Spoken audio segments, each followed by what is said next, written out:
Come gather round, people, wherever you roam, and admit that the waters around you have grown, and accept it that soon you'll be drenched to the bone. If your time to you is worth saving, then you'd better start swimming or you'll sink like a stone, for the times they are a-changin'. Come writers and critics who prophesize with your pen, keep your eyes wide, the chance won't come again. And don't speak too soon, for the wheel's still in spin, and there's no telling who that it's naming.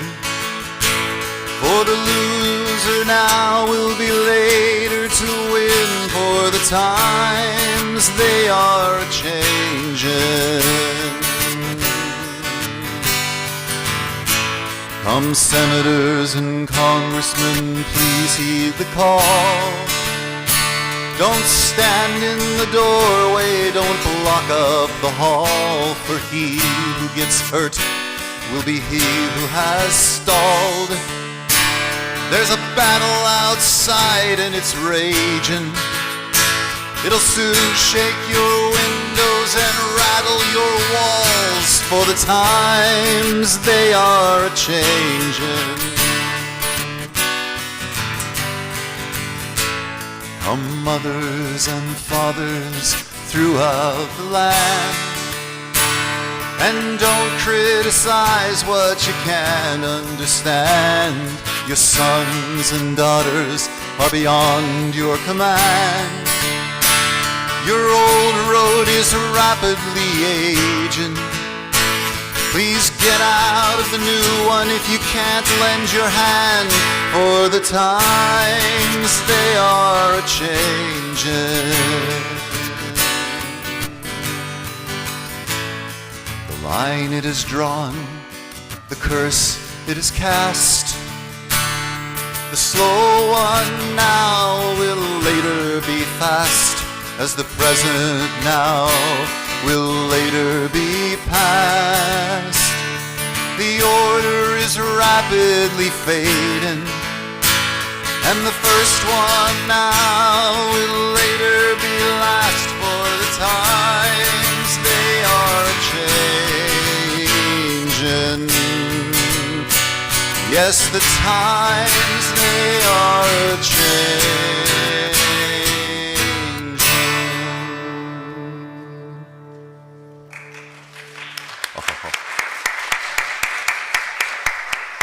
This is a new day. This is a new day full of sound and light and guitar strings and expectation. This day has been waiting for you. It's been waiting especially for you, to embrace you, to guide you. This day has been waiting with open arms, just for you. Can you feel that? This is the day we have been given. Let's not waste it. Come now, and let us worship together. Please rise. This is going to be found in the Teal hymnal. It's an old favorite, Blue Boat Home, 1064 in the Teal hymnal. Blue Boat Home, it's a great one. You all know this one. We've sung this one a lot. What can you say?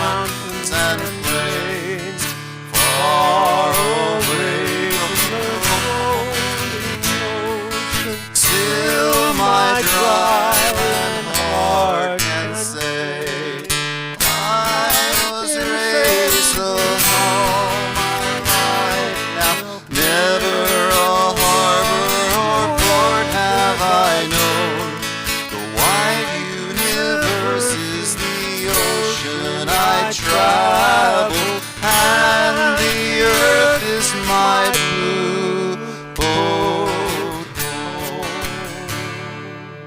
Sun, my sail, and moon, my rudder, as I ply the starry sea, leaning over the edge in wonder, casting questions into the deep. I've been sailor ships, companions, all we kindred pilgrim souls, making our way by the lights of the heavens in our beautiful blue boat home. I give thanks to the waves upholding me, hail the great winds urging me on, greet the infinite sea before me, sing the sky my sailor song. I was born upon the fathoms, never harbor or port have I known. The wide universe is the ocean I travel, and the earth is my blue boat home. And the earth is my blue boat home.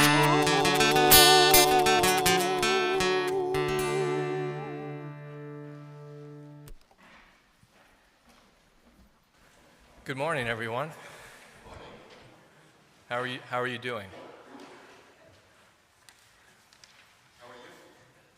You know, I'm doing well. I like what you shared with me, Gabriel, that, you know, as a professor, the students would say, this is a day we should have class outside.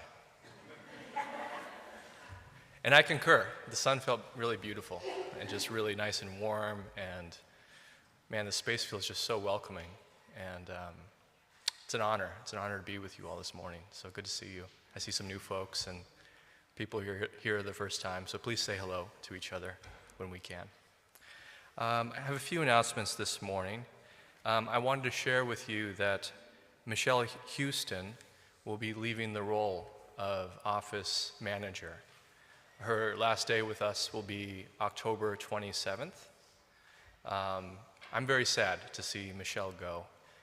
She's been great in her role, and I know we'll miss her in that role as well. So please share your love with her. She's here today, and she's going to be here all next weekend. So please share how much you appreciate Michelle.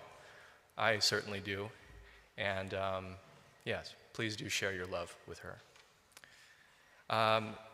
Later this afternoon at 12:30 p.m., there's going to be a conversation on repair. That's going to be our theme for November. So I know the upcoming election is on people's minds and hearts. And no matter what, I think repair is probably going to be a very good thing for us. So that's going to be upcoming in Schweitzer Lounge. It's open to everyone, both online and in person. So we're going to just talk about what that might mean for us to engage with repair in our own life, what it means for our city, and what it means for our country and our world. So again, it's going to be 12:30 p.m. today. And now I'd love to invite Brandy up, who's a member of our pledge team. We have some exciting news to share. We kicked off our pledge drive last Sunday, and I'm frankly amazed by this. We have 30% of our budget already, which is pretty amazing.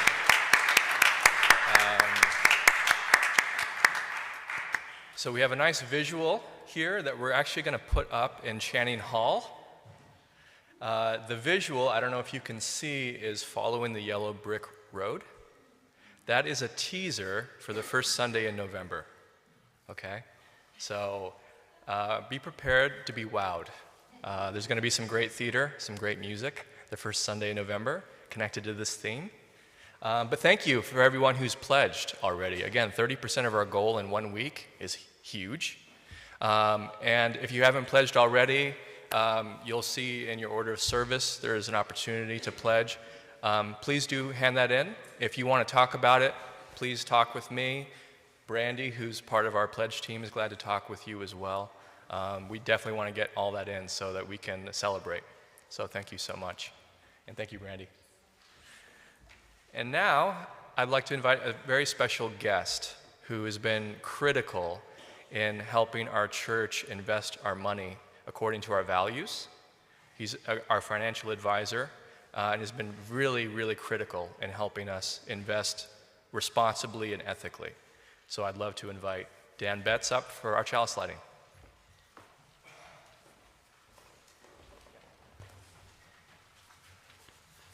Well, good morning. It's been my privilege to work with the UUYO here in the capacity of financial advisor for 20 years this fall. And those years have gone very fast. Whether it was helping establish a socially responsible investment standards, picking investments, processing stock donations, speaking on stewardship, or just enjoying many individual friendships that I have made through this church. I'm deeply grateful for the opportunity to have been a part of your life, to invest in your life as you invested in mine in the church. I am retiring at the end of the year, and I will be moving out of the area. So my colleague and team partner of 7 years, Kurt Hurdley, right here in the front, we met together for the adult forum earlier. You're in very capable hands. He understands our values. He is working with all of my clients who are the ESG clients focused, and he'll be filling my spot as the financial advisor for the church and for the endowment. And I said before, I have great respect for Kurt.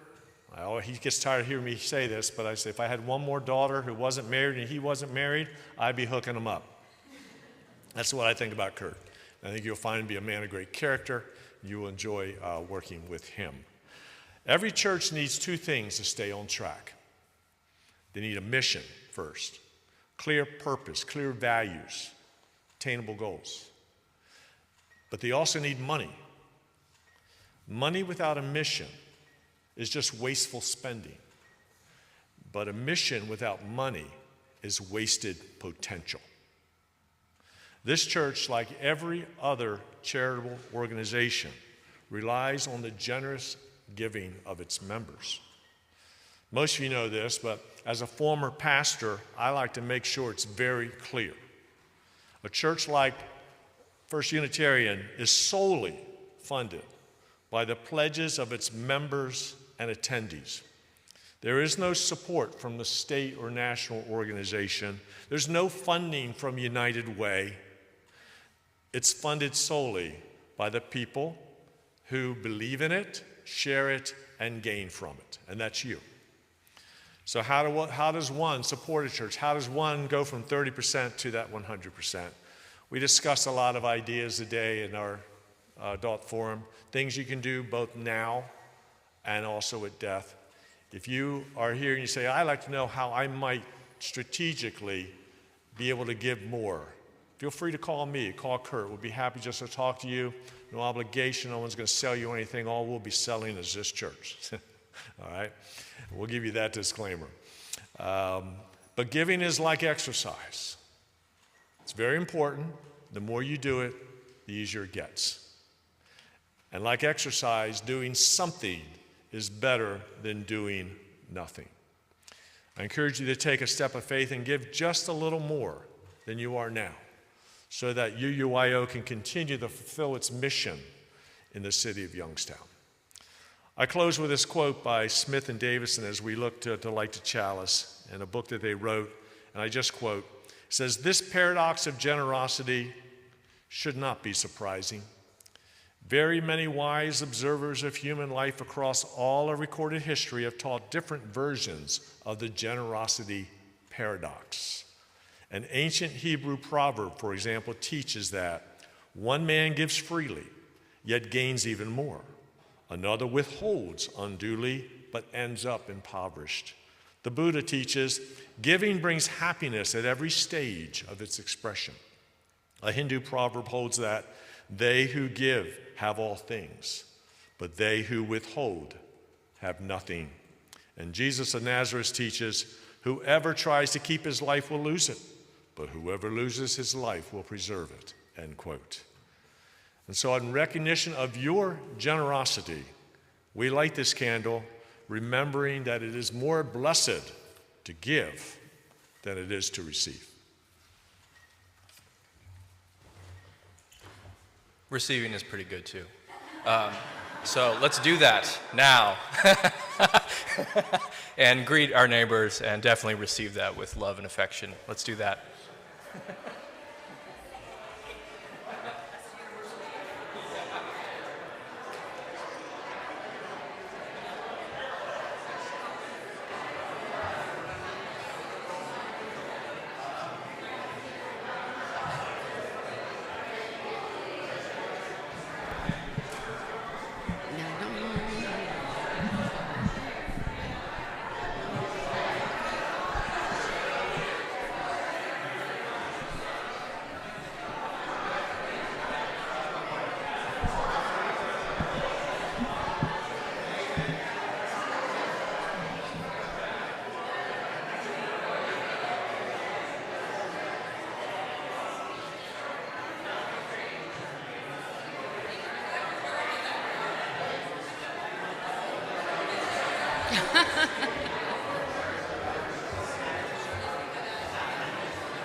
Good morning.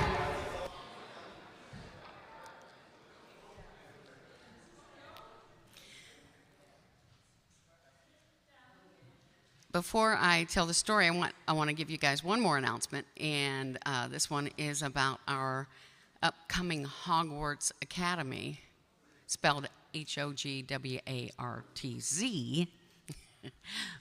That is going to be beginning on November the 17th. We'll actually start doing our spells and our wizardry that we're going to be doing in class. But this coming Saturday, we're going to have the kickoff with a big dinner party and an introduction and a tour of the Harry Potter classroom. So don't forget, send me a message. Let me know you're coming. It'd be great. Anybody who wants to come on. It's going to be fun. So today, in honor of that, we're going to brought my little trusty Al here. He's going to help me with the book. Or she. I heard it was a girl. Yes, the kids, everybody knows. The War of the Wizards, a magical hologram book by Stephen Wiley and illustrated by Juliek Heller. So this is full of holograms, which are pretty cool looking. For thousands of years, Carazul had been a happy wizard. He was always ready for a small fee to cure warts, find lost jewelry, and cast all sorts of spells for the people of his town with the help of his handy genie of the crystal ball. But then a wizard named Andros moved in next door and began to advertise lowest prices in town. Everyone started bringing their problems to him. What can I do? Carazul asked himself. If this goes on much longer, I'll starve. He took a black velvet cloth and rubbed his crystal ball. Oh, genie of the crystal ball, he intoned. How can I stop Andros from stealing all my customers? The genie appeared. I could turn him into a spooky bat for 3 days, he suggested. Great idea, said Carazul. Go ahead. There was a brilliant flash, and Carazul ran to his balcony to peer through Andros's window. Sure enough, an enormous ghostly bat was sitting on the top of the bookshelf, flapping its wings.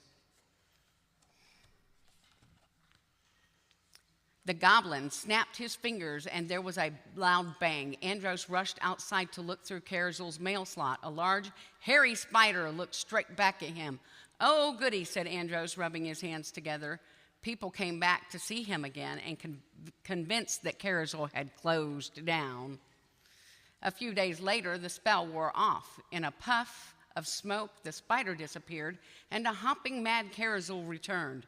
The confused townspeople began to visit both wizards.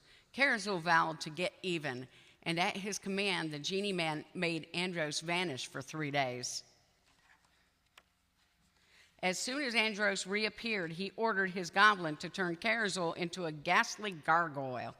Andros knew that Carazul would plan a special revenge, so he drilled a small siphon hole in the wall that divided their two laboratories in order to keep an eye on his enemy. The instant Carazul was himself again, he reached for his crystal ball. "Oh, genie of the crystal ball," he said, "banish Andros to inner earth." "My pleasure," said the genie. Andros grabbed his magic mirror.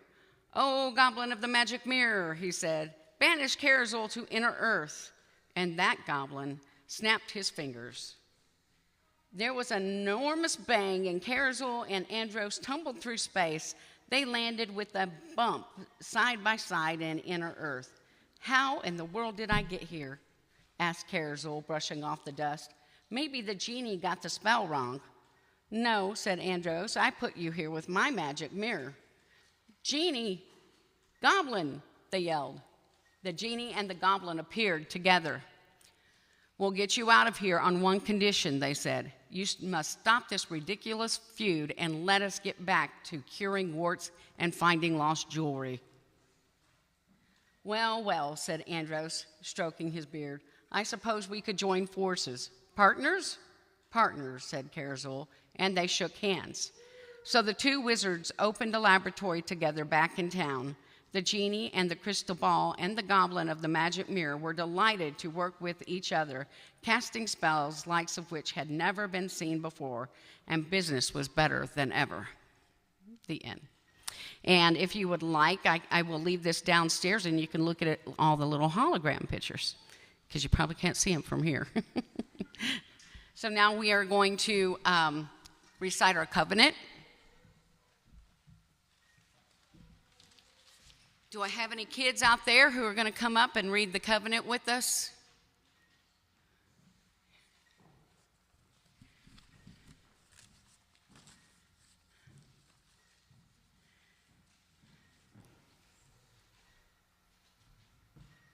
Good morning. Okay, you'll find the words for the covenant in your order of service. Love is the spirit of this church, and service its law. This is our great covenant, to dwell together in peace, to seek the truth in love, and to help one another.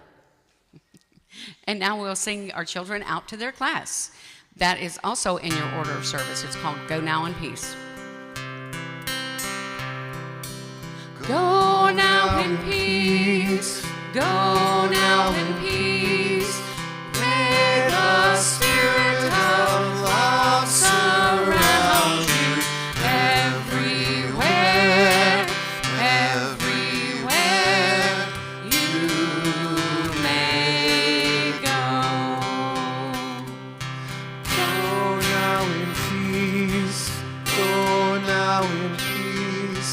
May the spirit of love surround you everywhere, everywhere you may go.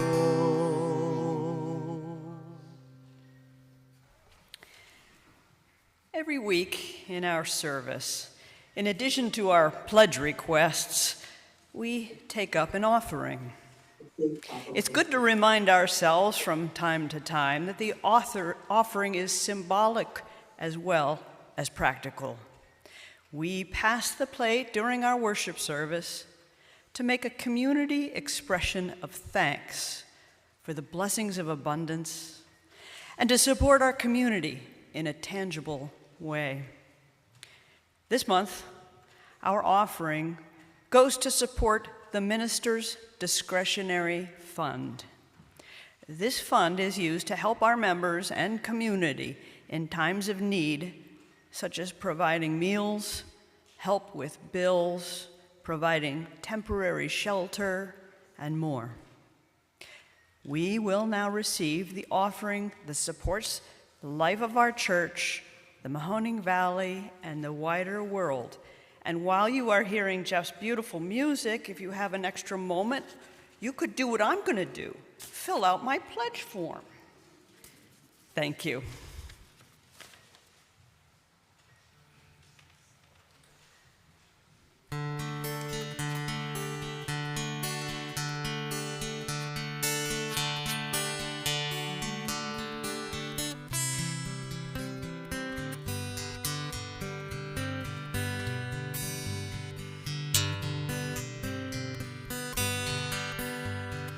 Rows and flows of angel hair and ice cream castles in the air and feather canyons everywhere.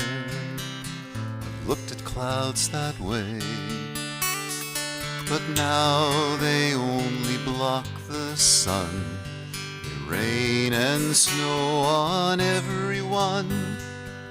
So many things I would have done, but clouds got in my way.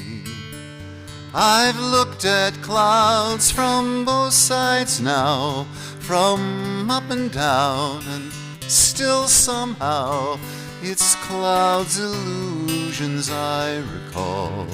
I really don't know clouds at all. Moons and Junes and Ferris wheels, the dizzy dancing way you feel as every fairy tale comes real. I've looked at love that way, but now it's just another show. You leave 'em laughing when you go, and if you care, don't let them know, don't give yourself away. I've looked at love from both sides now, from give and take, and still somehow it's love's illusions I recall. I really don't know love at all.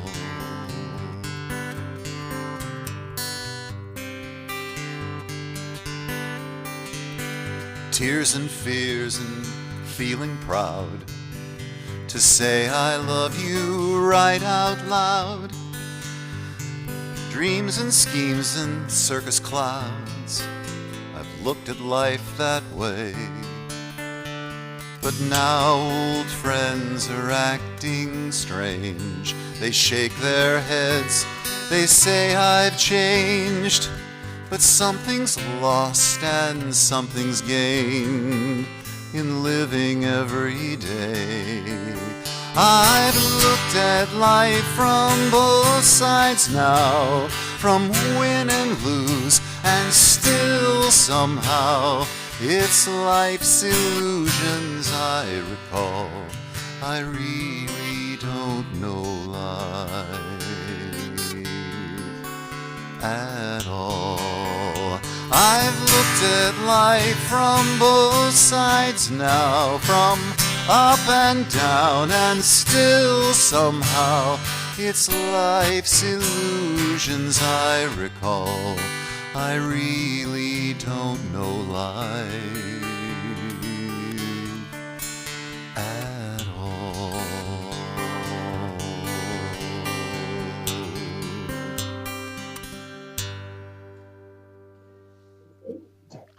Basically, believe it's heights.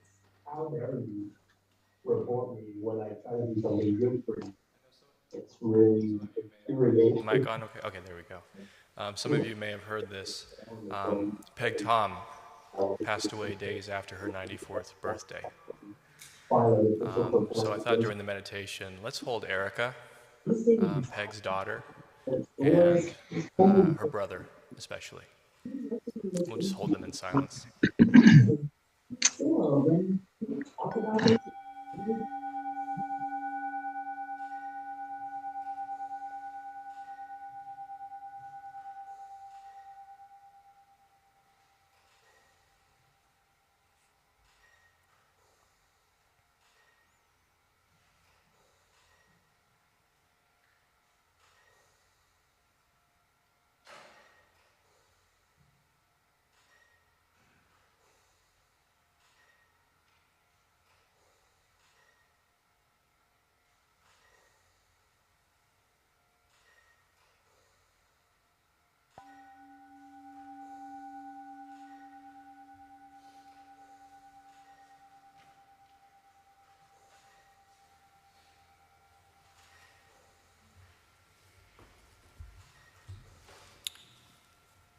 Our reading today is a responsive reading, number 721 in your gray hymnal.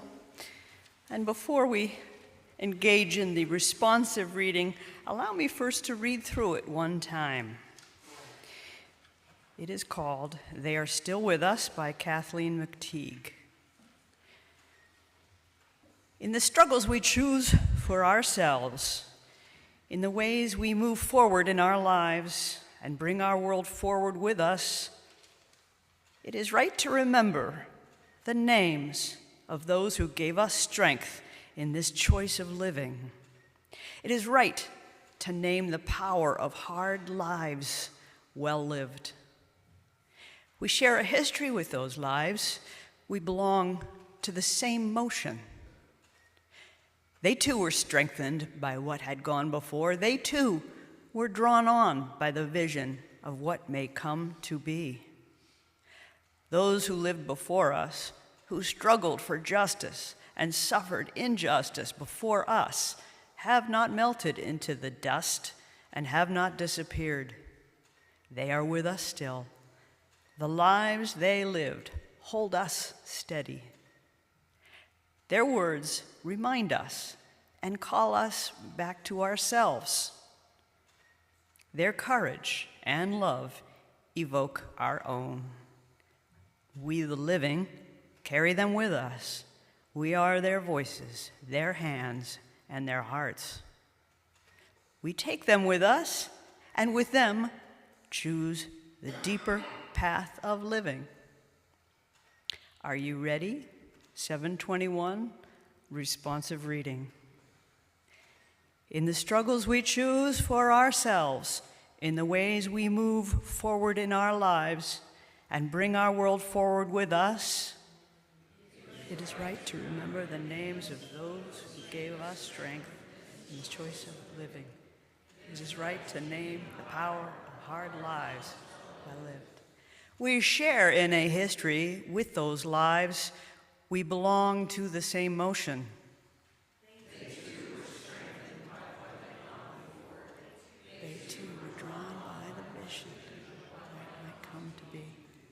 Those who lived before us, who struggled for justice and suffered injustice before us, have not melted into the dust and have not disappeared.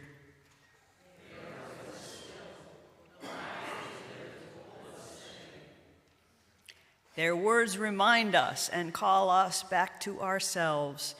Their courage and love evoke our own.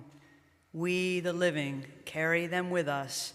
We are their voices, their hands, and their hearts.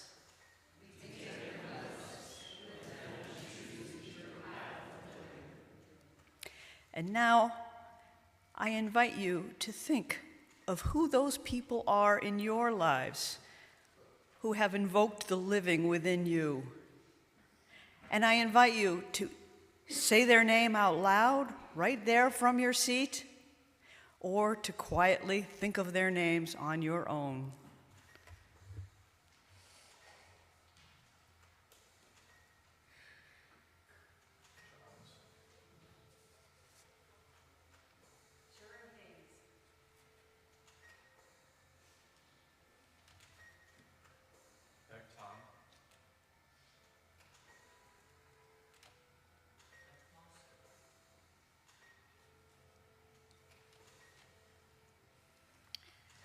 For those we have named and for those who you have silently thought of, we take them with us and with them choose the deeper path of living.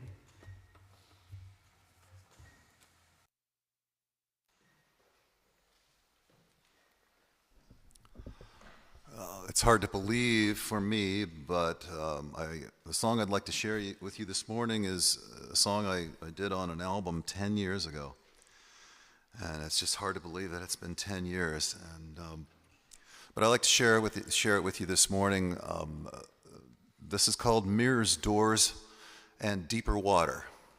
And it was a song that was written out of an exploration in my own life where I felt like I was just kind of waddling around in the shallow end of the pool, and it was time to maybe move into the deeper water a little bit because, I knew that that's where the good stuff was, in the deeper water.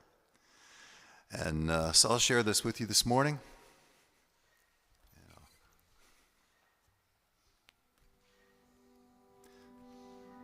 Every day is just the same. You wake up in the morning, take a good look in the mirror, and walk out of the door and wade into deeper water than you've ever waded in before. And nothing surprises you anymore. It doesn't really change. Check your phone and your busy life and try to rearrange. Look inside the open door you unlocked years ago, but reflections of a stranger staring back at you remain. The pool is deep, but once again you're just flailing in the shallow end. When you realize it's all over your head now, there's no one left to blame. No rope to grab, no flotation device, not a sign of any friend.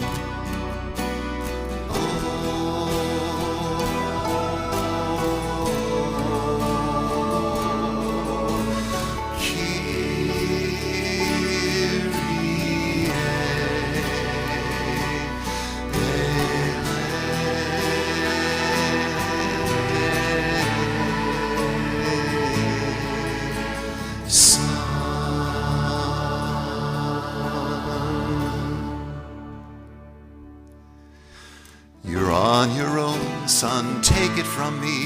Get an eyeball on the shore. When you wade into deeper water than you've ever waded in before. Just when you think you've lost all hope, your demise is closing in. You feel a hand upon your back and your head begins to float.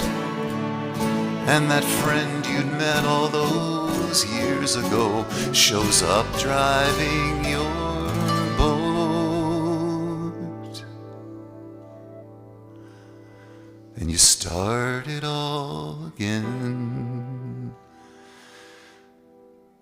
Every day is just the same. You walk out in the morning, you get a good look in the mirror, walk out of the door and wade into deeper water than you've ever waded in before.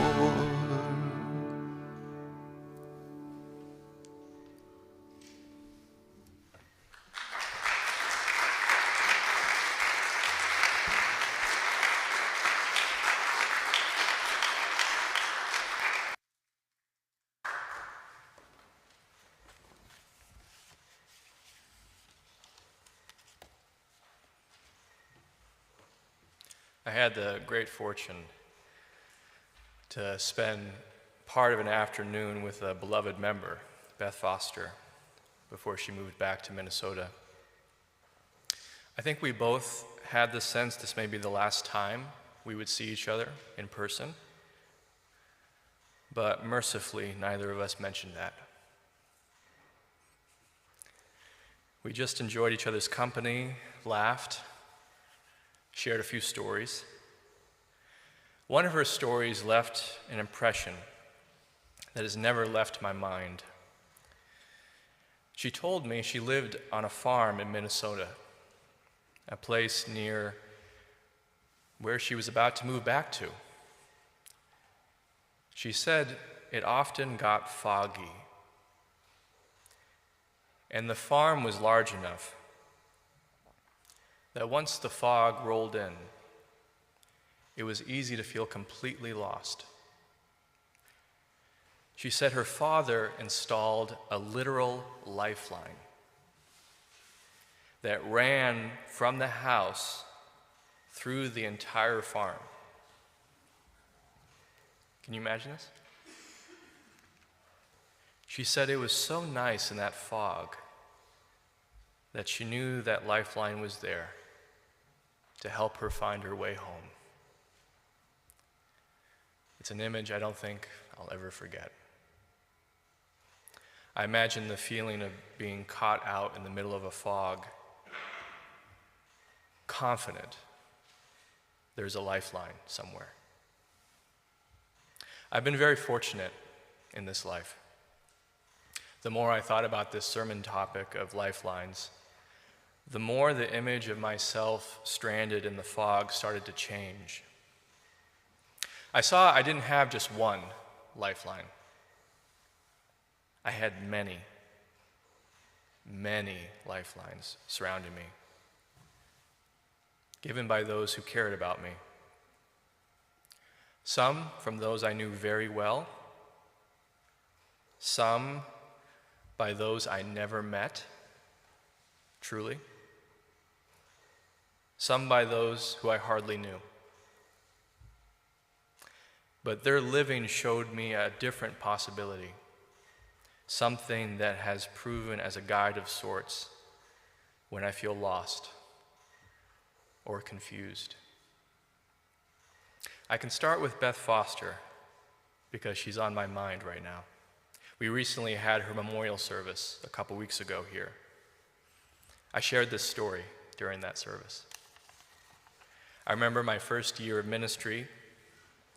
It was Martin Luther King Jr. weekend, and they predicted we were going to have a blizzard and at least 2 to 3 feet of snow.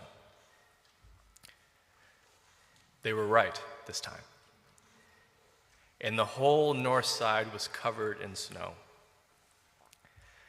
And because I was so new to Youngstown, I didn't know yet that the city does not plow all the streets. And I stubbornly insisted that we would still have church that Sunday, even in the aftermath of a blizzard. I think we had 6 people who came to service. 4 of them missed the first 10 minutes because they were shoveling. Anyway, I got a call later that evening from Beth Foster, who was laughing.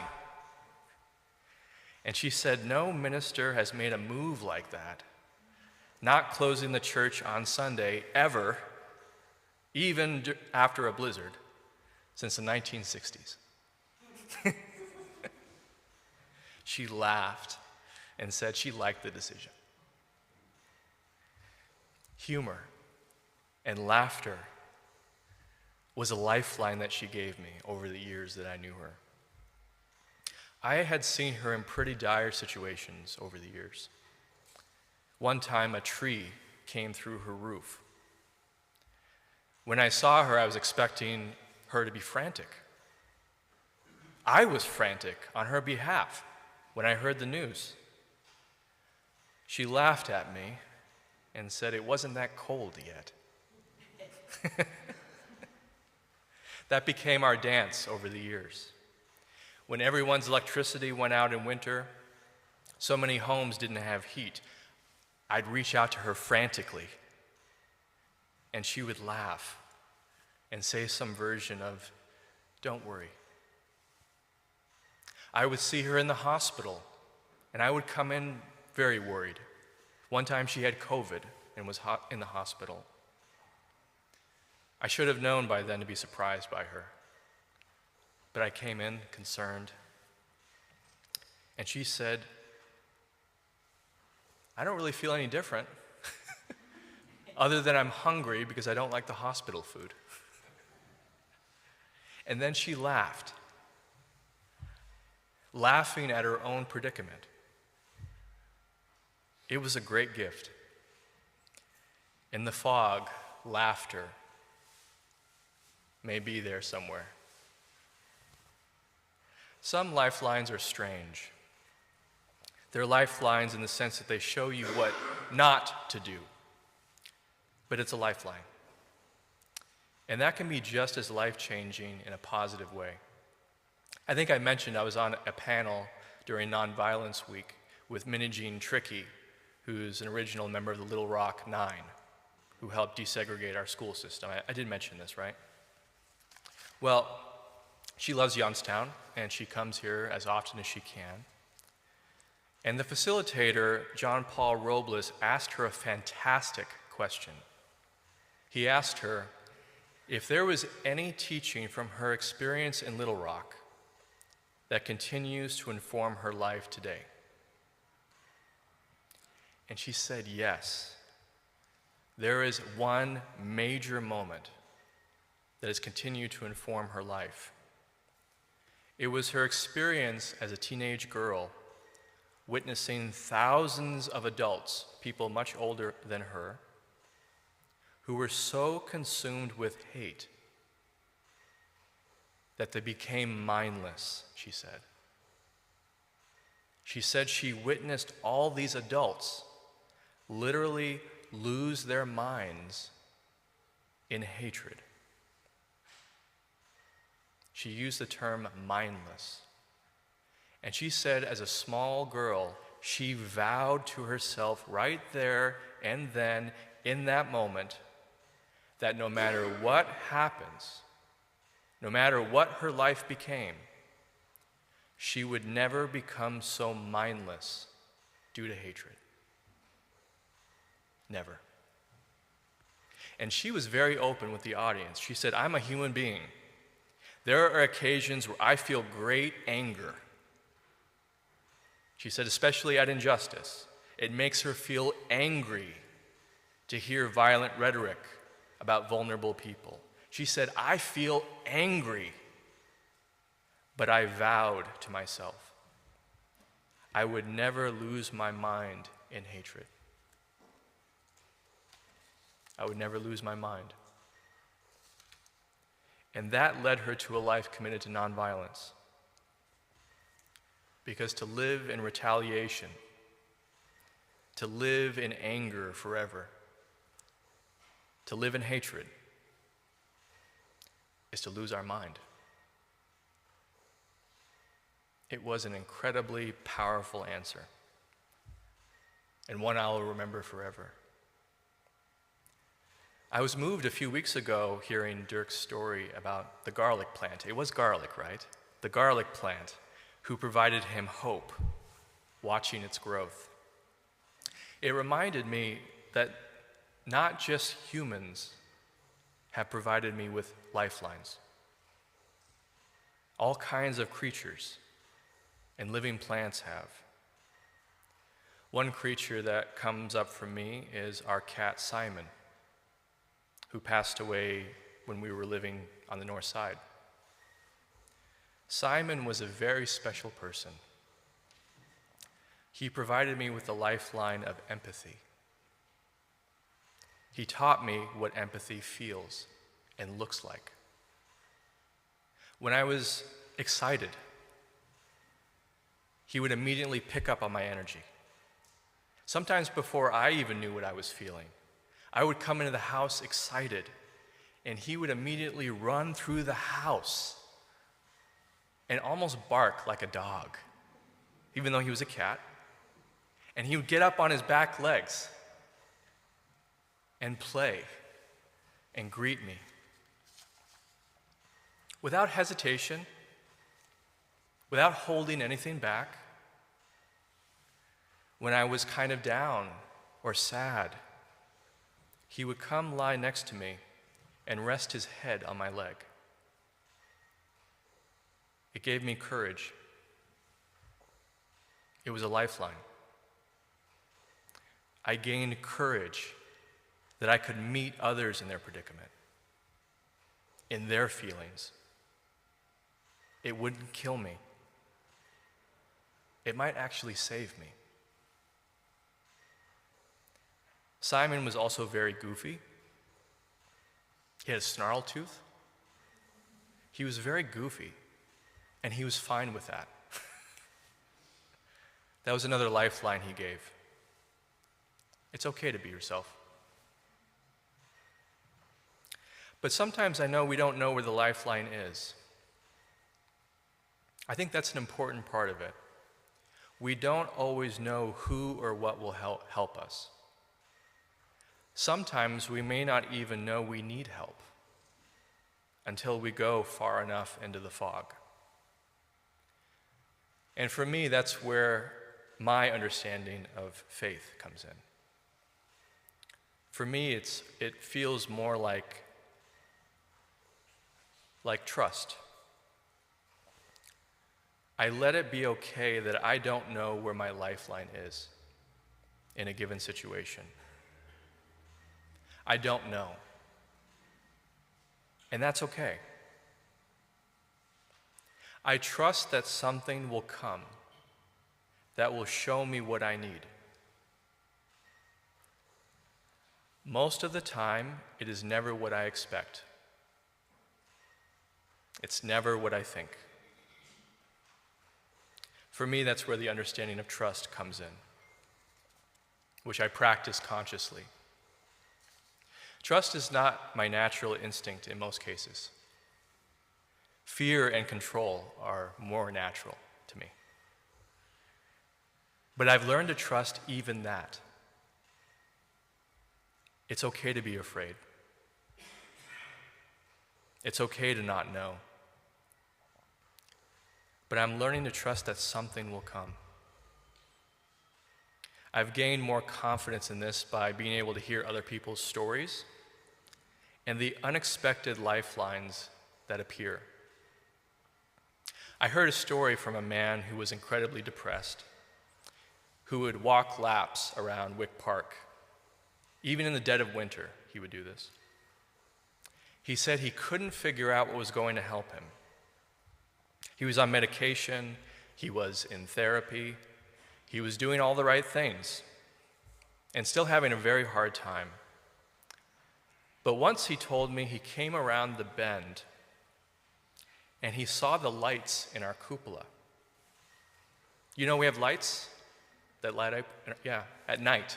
We have big lights that light up in our cupola. You can see the lights when it starts to become dark. He said he came around the bend and he saw our light, and for a reason he can't explain, he felt hope. He said it was a hope he desperately needed. And he was very clear. He said our cupola lights didn't fix his problems, but it gave him hope. Just enough encouragement to keep going. And eventually, he found his way through that time. I can't tell you the number of times someone's smile became my lifeline. For some reason, it's more powerful from a stranger. I couldn't tell you the number of times that someone's smile helped me to keep going. Too many to count. The great thing to me about lifelines are how vast, varied, and surprising they are. I remember one time following a service, someone came up to me and said, "This was one of the most moving services I have ever seen in my life." Huge, right? And they said, there was one part of the service especially that helped them. And I was already expecting they were going to talk about the music or some aspect of the sermon. And they interrupted that thought quickly with hearing that baby cry. They said, my favorite part of the service was hearing that baby cry. And everyone around welcoming that in as part of the service. That was the most moving part. That was their lifeline. Not what I was expecting. Being open to the unexpected is just another way of saying being open to life, I think. And more, that's becoming my orientation, thanks to actually this congregation. Wanting to be more open to life. And part of that, I think, is learning to let the fog in. To let it in. Without getting overwhelmed by it. It's okay, I think, to feel lost or confused for a while before we discover that lifeline. And being open that it may not be what we expect. I think one of the great strengths of our tradition is the notion that vulnerability and confusion might be on our side. It might be on our side. We don't have to dismiss or overcome any part of ourselves. We can just not know for a while. We can just not know and try to be open to that. And it's not a requirement, but it's an option to learn to trust that something will come. Something will come. I've found that sometimes the best lifelines are accidental. They're not always intentional. My father continues to be a great influence on me. Now, oh boy, 20 years since he passed. There are lots of lifelines there. But one of the most enduring ones is not one that I don't think he intended to give me, but one that I picked up on. That's guided how I would like to be in the world. As a Jehovah's Witness, it was part of our usual week to go door to door in the community, knocking on strangers' doors, talking with complete strangers.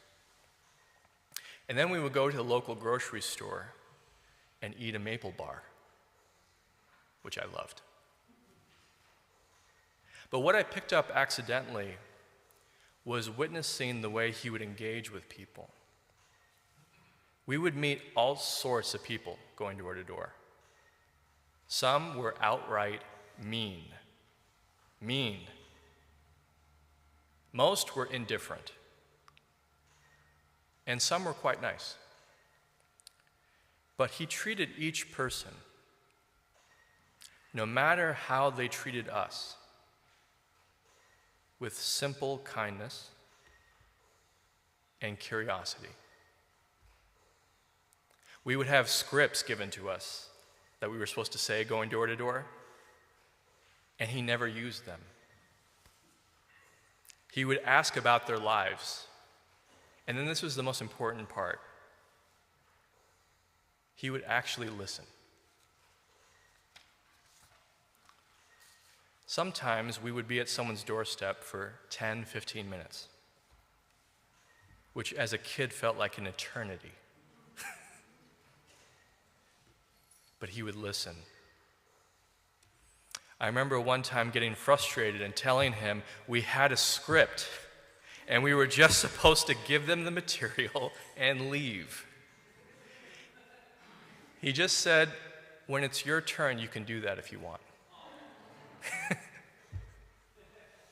He never made a big thing of it.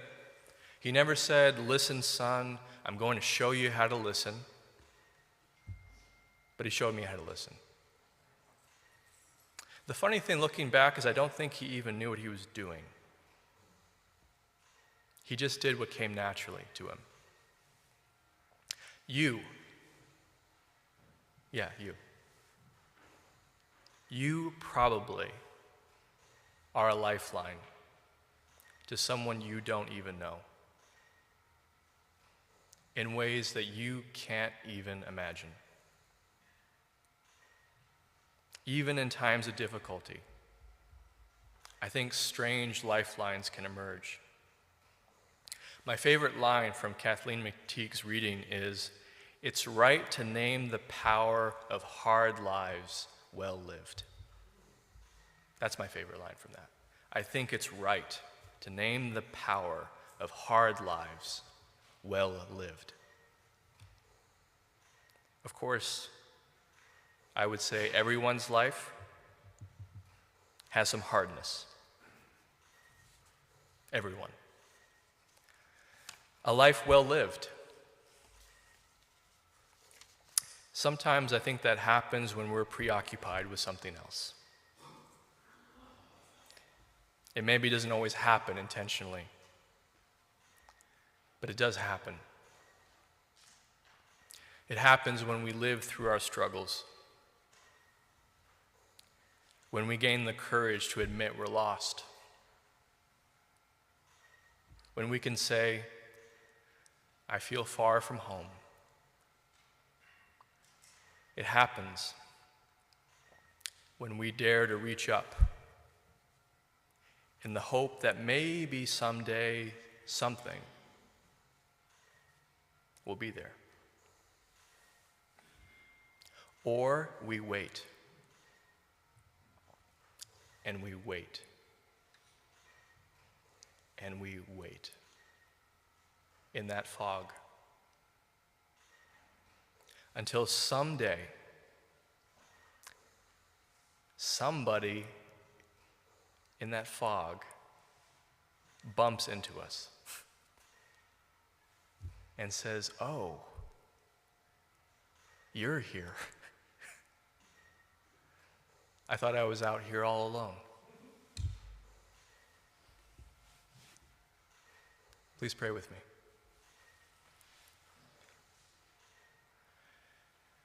Oh, Spirit of love, thank you for this moment, this beautiful sunny October day. Thank you for the wonderful music that lifts our hearts. Thank you for everyone who made this service possible. Thank you for every lifeline that has helped bring us here. All this we pray. Amen. And please rise in body or spirit for our closing hymn, "For the Beauty of the Earth," in the gray hymnal, "For the Beauty of the Earth." For the earth forever turning. We don't want them singing the wrong song.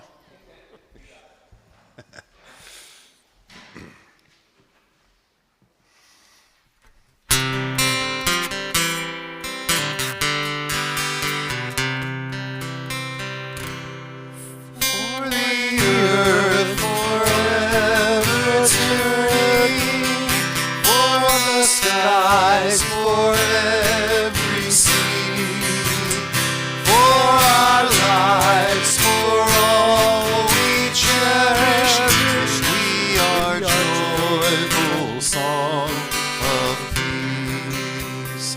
For the mountains, hills, and pastures, in their silent majesty, for the stars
extinguish this flame, but not the light of truth, the warmth of community, or the fire of commitment. These we spread as we go into the world and rekindle when we meet again.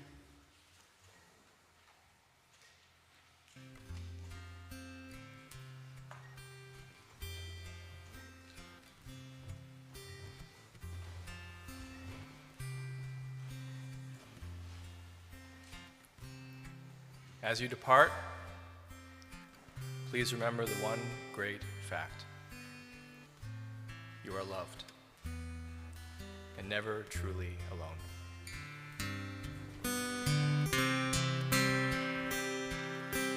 Go